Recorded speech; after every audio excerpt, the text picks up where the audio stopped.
man, it's hot. Yeah, it is. I think I'll get a peach. Would you like one? Yeah, I'll take one. You know, it wasn't too many years ago. A couple of riders pulled into one of these sleepy little southern towns. Everybody's heads would be turning saying, uh-oh, here comes trouble. But in the 1980s, a lot of that started changing. People started realizing that it wasn't so much how many wheels you rode in on or what you wore, but what was right here in your heart. Let me tell you something, son. Beneath the leather and the beards, there's some really big hearts. You're right about that, Dad. And don't forget about the ones that don't have beards. There's a lot of ladies out there riding around, too. That's true. Harley-Davidson also went through a bit of a change. Now, it's pretty hard to explain a phenomenon, especially while it's still going on. But what we do know is when it all began.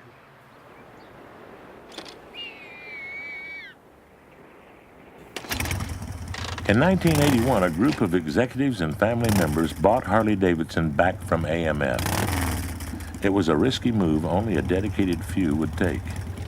There were massive financial obstacles to overcome, but one challenge stood out. They knew they had to build a better motorcycle. New production and quality techniques, some borrowed from the Japanese, were put into operation. But more importantly, there was a new attitude of cooperation and purpose among workers and management. Every motor company employee, no matter how high up, went to rallies, met with riders, and learned firsthand what was wanted in their bikes. They forged the strongest link ever seen between manufacturer and consumer. And when the evolution of Blockhead motor appeared in 1984, people began to notice. They had made a better bike, a design that maintained the heritage of the past but linked it to the technology of the future. The Harley faithful were ecstatic. No longer did they have to make excuses for their machines. But something else was happening. America's attitude towards riders was undergoing a major change. The rebel look started turning up in club scenes around the world. Punks, metalheads, rockers, they all embraced the motorcycle as their symbol. Rebellion was now in fashion, and some of these folks even started riding. But the real breakthrough came in 1985 with a major motion picture set in the world of hardcore bikers. I'm not going. Why? I don't have anything to wear. Oh, I've got the same problem all the time. Hey, it's my goddamn graduation. It may not mean much to you guys, but it's a big deal to me. Better remember who you are, boy. You ain't no citizen like that friend of yours. What's that kid's name? All the lizards on his shirt? Eric. Like him. What's the matter with your jeans, for Christ's sake? I can't wear jeans to my graduation, Garth. Oh, bullshit, Rock. Give me another beer and we're going to your graduation. Mask exploded the old villain image of motorcycling, finally presenting riders as real people with real values. We all chipped in, and Gar picked it out. But you gotta wear it.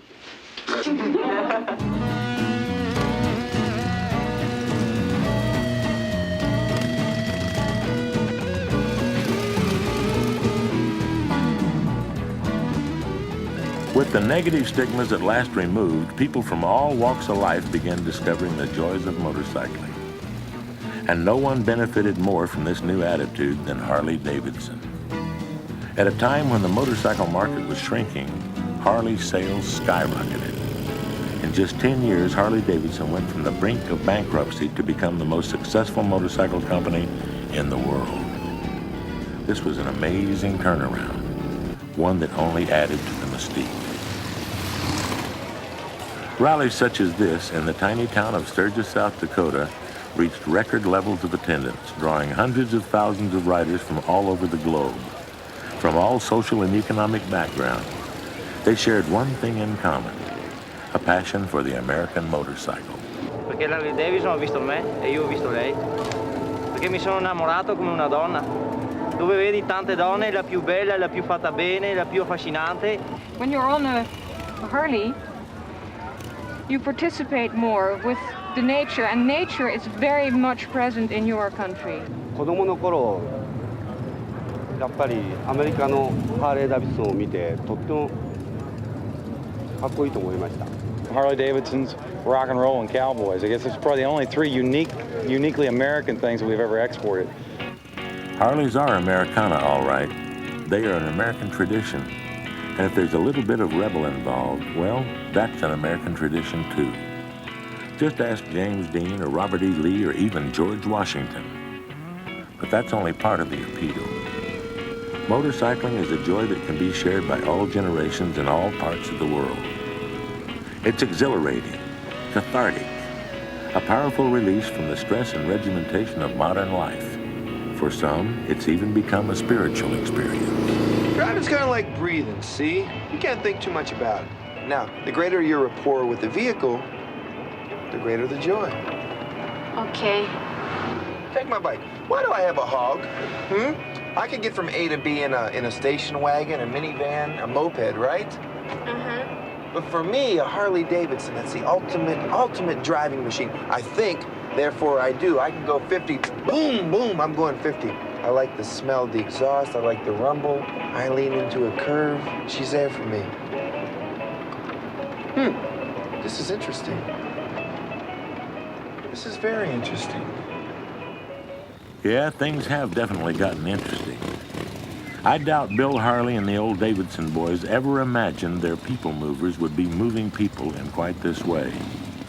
But there is a definite poetry to riding, and in the modern motorcycle world, it's made its way into verse. Outside of Sturgis, off Interstate 90, the Holy Ranger met up with lost riders. I don't think that French guy would want to tell these folks they aren't cultured. We've sure come a long way from the wild one in Hollister. Nowadays, riders are more apt to be raising money for charity than terrorizing a town. And that dude on the tricked-out chopper might be your college professor, or even your mom. Today, Harley-Davidson has a unique place in our society.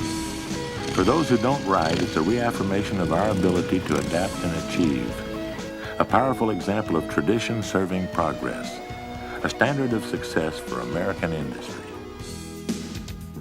And for the riders, well, Harleys are almost a lifestyle, a culture that translates into all languages. It's a brotherhood and sisterhood of remarkable diversity, an international club of rebels and citizens, of nonconformity and commitment. It's a brotherhood of free spirits and adventurers, a brotherhood for those who like to do their rockin' and rollin' on the highways. Come on!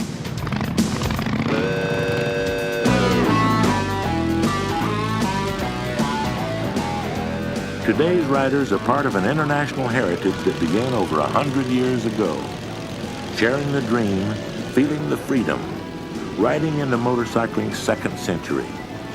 They are the next chapter in a grand tradition, the tradition of Harley-Davidson, the one and only American motorcycle.